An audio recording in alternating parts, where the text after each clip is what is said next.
भारत लंबे समय से यीशु के अनुयायियों के लिए एक हिंसक देश के रूप में जाना जाते हैं।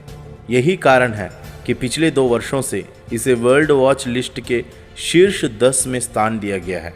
लेकिन कई पर्यवेक्षकों ने माना कि कोविड-19 के कारण 2020 में भारत में मसीहों पर हिंसा कम हो जाएगी। लेकिन ओपन डोर्स ने अभी 2020 से अंतिम डेटा संकलित किया है और यह पता चला यह धारणा गलत थी।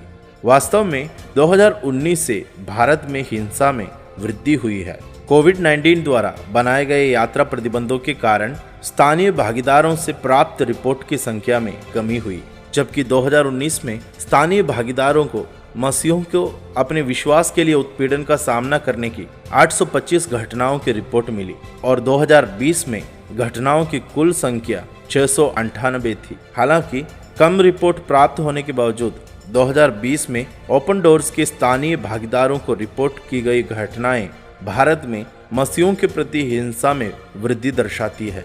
2019 में 8 हत्याएं दर्ज की गई, जबकि 2020 में 18 हत्याएं दर्ज की गई।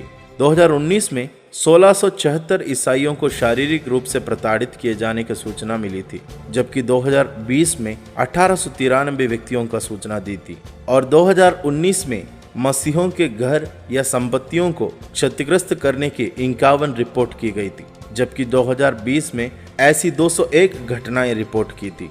यह याद रखना महत्वपूर्ण है कि गंभीर उत्पीड़न की 698 घटनाएं ओपन डोर्स के स्थानीय भागीदारों द्वारा रिपोर्ट की गई।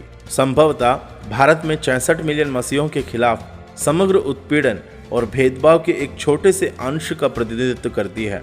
इसके अलावा इसमें कोई संदेह नहीं है कि इस वर्ष प्राप्त हुई हिंसा के रिपोर्ट में महामारी ने एक भूमिका निभाई।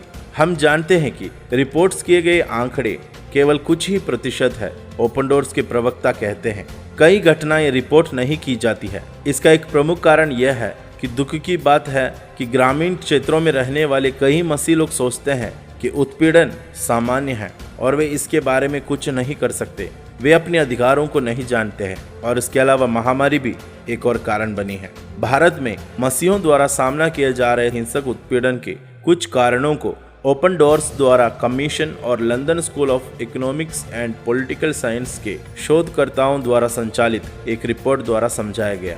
धार्मिक अल्पसंख्यकों के खिलाफ हमलों और उत्पीड़न को कितनी बार नजरअंदाज किया जाता है। इन हमलों को कभी कभी भारत में शक्तिशाली ताकतों और लोगों द्वारा राज्य और क्षेत्रीय सरकार, पुलिस और मीडिया सहित अनदेखा किया जाता है। उस रिपोर्ट में बताई है, अब अक्सर ऐसा होता है कि स्थानीय और राष्ट्रीय राजनेताओं से जुड़े कट्टरपंथी लोग घरों और प्रार्थना भवन में घुसपैठ करते हैं और इन समुदायों में से हिंसा शुरू करना चाहते हैं।